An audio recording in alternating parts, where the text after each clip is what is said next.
Good afternoon. I hope you guys are as excited as I am.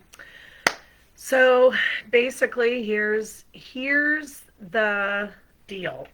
We are going to start going through the EMPHORY system model. Model's probably a really good word.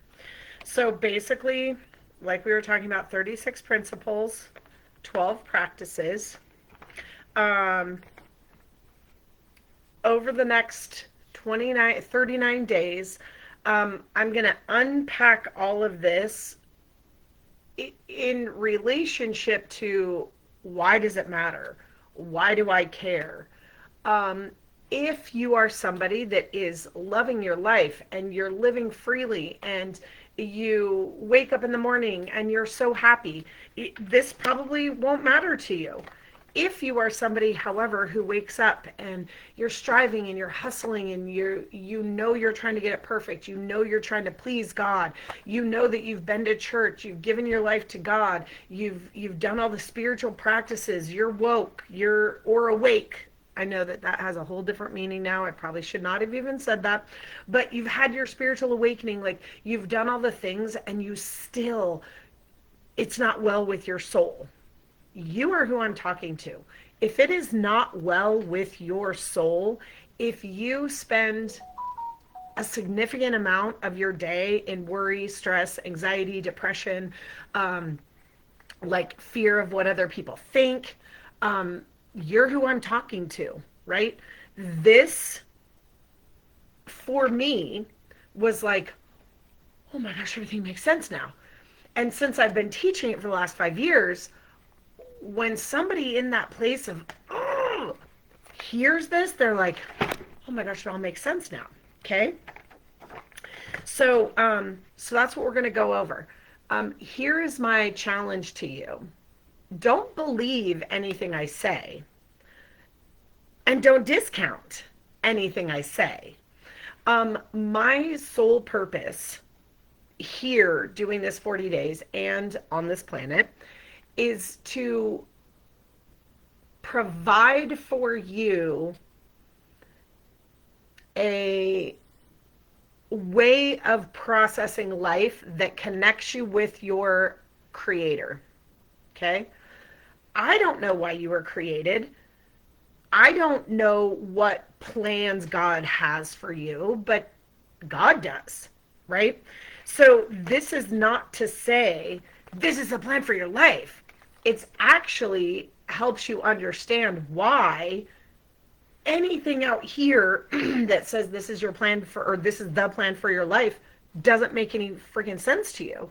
It's an answer to why growing up you felt a dis-ease, yet you don't know why, or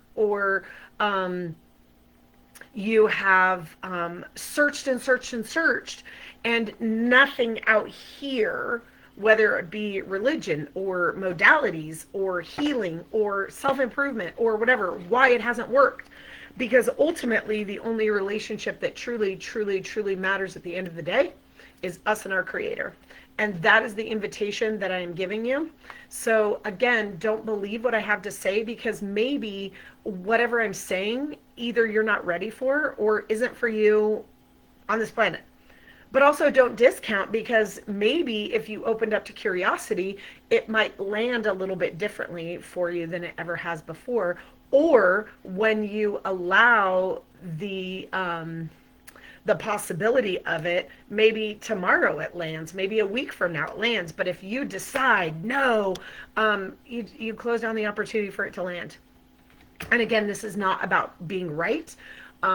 This is about opportunity for me to provide something that has given me and hundreds of people that I've coached and taught freedom. Okay? So, with that said, please, please, please, please, please ask me questions. So again, I'll be going through these. Some days we might get through one. Some days we might get through five. I'm not really sure how this is going to play out. I just know that I'm going to show up every day.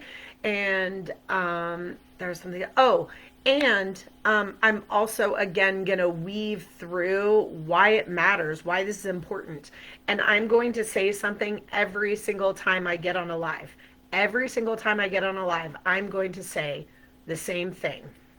One of the greatest deterrents from us having wellness in our soul, having it be well in our soul, is, oh, do I go there? Yeah, okay. Is the fact that in the garden we were presented. Now, here's one of those things. Don't discount it right away. I believe the freedom that I have gotten, the freedom that has been provided, comes from not seeing the Bible as linear, but as a blueprint. So when I talk about going to the garden, looking at the garden, I want to look at how does the garden pertain to me now, right? Because if something happened 2,000 years ago, or 6,000 years ago, or 10,000 years ago, or a million years ago, it doesn't really matter. If I'm looking at it that it happened there and I'm not applying it to my life right now, then what do I care, right? I love the everything I ever needed to learn, I learned in kindergarten. Let's call this kindergarten Christianity. Because for me, I'm not a theologian. I haven't done massive years of like, what's the word I want? Like structured study. It's just been me. It's just been my life. It's just been my experiences. So I'm not a theologian. So I want to go back to kindergarten. One of the things when I surrender my life to Christ the first time, because I do it every day. Well, I try to do it every day. But one of the things was my mind was so distorted that I just asked God, just tell me this in layman's terms, simplify it, pretend like I don't know anything, tell me in the simplest, most kindergarten way. And that has exploded my relationship and my understanding of God and this world and how I function and how to love well. So with that, we're just going to go back to kindergarten from the perspective of how do I just not be a douche? How do I just be a good human and love well? And so when I think about EMPHORY, I think about going back to the garden. And we were given two options. We were given the tree of the knowledge of good and evil, and then we were given the opportunity for the tree of life. And I believe that a lot of how we function today is still bastardized from the perspective that we don't even realize we're still eating off the tree of the knowledge of good and evil. Well, what do I mean by eating off the tree of the knowledge of good and evil? Well, do I have a cognitive knowledge of what is good and what is evil? Well, I sure can't do that because I'm not God. I'm not the judge. So I choose to not focus on what is good and what is evil, but I choose to focus on what is life-giving. So whether I'm right or wrong doesn't matter. Whether it's good or evil doesn't matter. How do I create life inside of me, and then that overflows onto other people and help them love well, help me love well, right? So one of the things going back to, and guys, I will squirrel all day long, so just follow. I'll always bring it back around. So one of the things I will say over and over and over and over again, the thing that freed me the most was I thought human bad, functioning as a human bad, life in the flesh bad, spirit good, God good, religion good, spiritual behavior good, spiritual insight good. But what that did was it caused me to eat off the tree of the knowledge of good and evil, which then separated me from God, because I don't know what God is doing in anyone else's life, right? The enemy meant it for harm. God meant it for good. Who am I to say what any one act of anything is designed that God is going to use for good. Philippians says, focus on what is good and right and pure and of good report. So if I just do that, then I'm consistently feeding my brain and my body and my being off the tree of life, as opposed to the knowledge of me trying to figure out what's good, what's bad, what's right, what's wrong. That's God's job.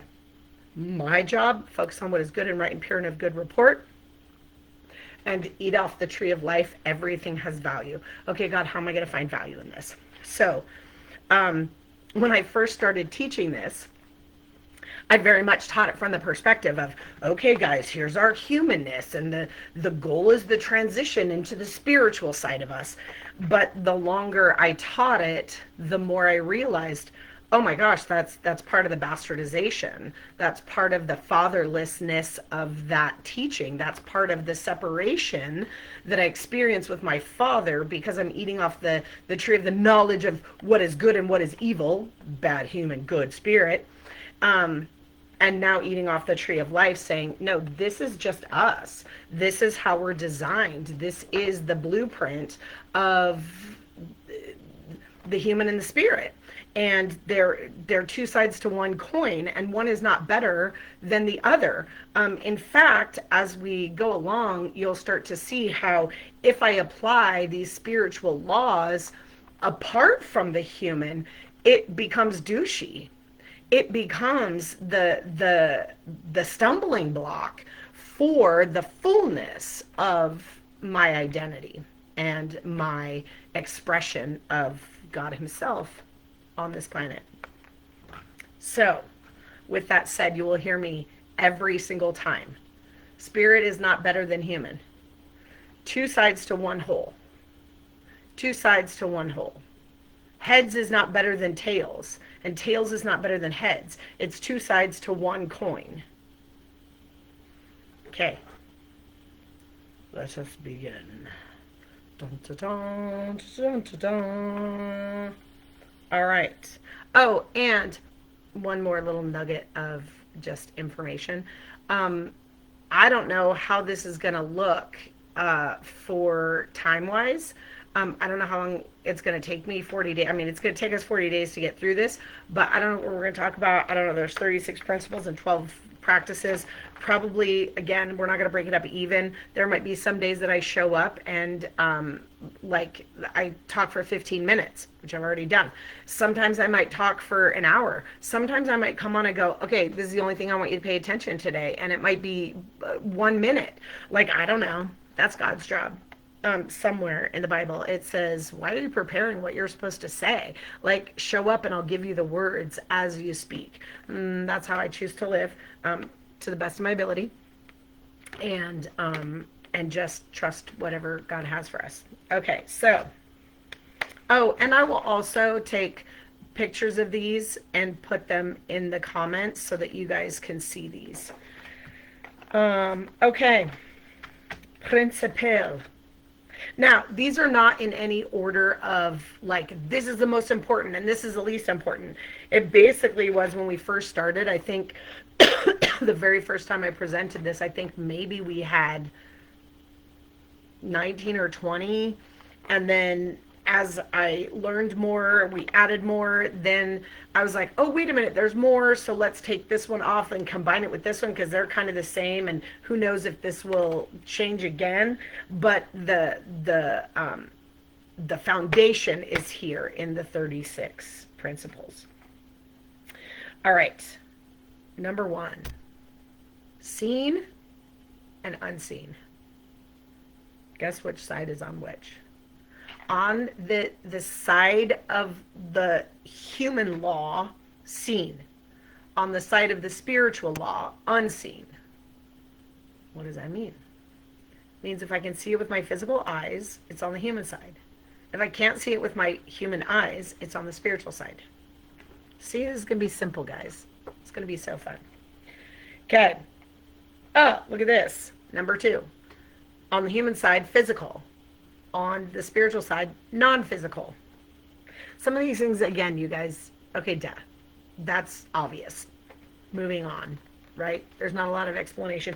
If, however, you want to challenge any of these, again, there are times, you guys, where I have, like, God has given me something and I've either written it down or I've said it or I've even taught it, and then I go, I challenge that. I've challenged some of the things that God has told me. I'm like, show me how that's true, because that doesn't make any sense to me. I don't know how that's true. So if that is you and you want to challenge any of this, please do challenge me.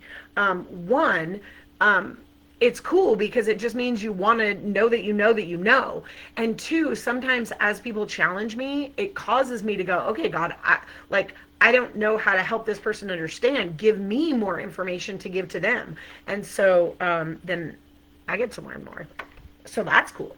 So please challenge away. All right. Oh, I love this one. Okay.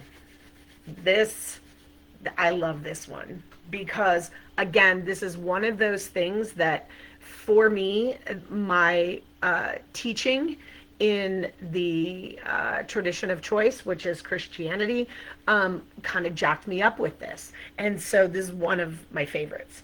Okay, so on the human side is birth and death. On the spirit side is eternity, eternal. Okay, now what does that really mean?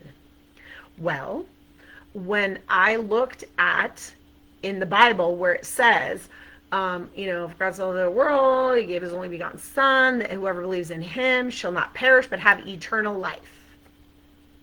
Yet, when I actually looked up the origin of the word eternal, and we think, okay, I will speak for myself, I was taught that means after I have a physical death, it means I will have eternal life or eternal separation from God. But then I looked up the origin of the word eternal. Guess what it means, guys? There's, true, no end, but it also means there's no beginning. There's no beginning. So even when we think about the Bible where it says, in the beginning, but eternal has no beginning. It is the foreverness. So when we talk about how God is the same yesterday, today, and tomorrow, that is the forever, eternal, on time and space thing that is God. Yes? I will rephrase, not today. Okay. So, eternal, no beginning and no end. So, the human side of me has a birth and a death. The spirit side of me has no beginning and no end. So what does that mean? Well, let's reel that back in. So what is eternal life? Now. Now. I get to be alive now. There are a lot of people living in a place where they don't feel alive. That is the whole point of EMPHORY, is, do you feel alive? Are you living fully alive? Do you wake up in the morning and go, yes, I love this thing called life, and I can't wait to share who I am, a physical manifestation of God on this planet? Or are you in survival mode? Are you in a place where you're just robotic? You're just in patterns. You're just doing the thing that you do every day because that's what you thought you were supposed to do. Eternal life is now. I don't have to physically die to experience eternal life because it is now. No beginning, no end, which means now. So when I am functioning in my human that birthed and has not died yet, while simultaneously functioning from this eternal life that is the tree of life, I'm eating off the tree of life. I get to live fully alive right here, right now, in this physical body with all of the experiences. Okay. I feel like we're going to end there because that's a lot. If you are somebody who comes from the church and has never heard that understanding, that might be a lot for you to digest. Again, please don't automatically discount it, and also don't automatically go yes. Be prayerful.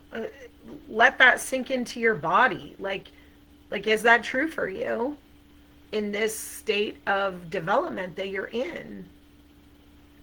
All right. I was gonna say my beauties because I do a lot of work within, like with women, and so I always go my beauties. But there might be a dude watching this, but guess what? You're beautiful too. So, in fact, I have a sweet friend, Ken, who watches a lot of my stuff. And I know other men do too, but Ken is very faithful to watch these and comment. And he's such a joy. And Ken, if you watch this, you are beautiful too. So, okay, my beauties. I love and adore you. Please ask questions. This is not about me just telling you something. This is about how do you step into a life that it is well with your soul. So have a wonderful day. I cannot wait to see you tomorrow.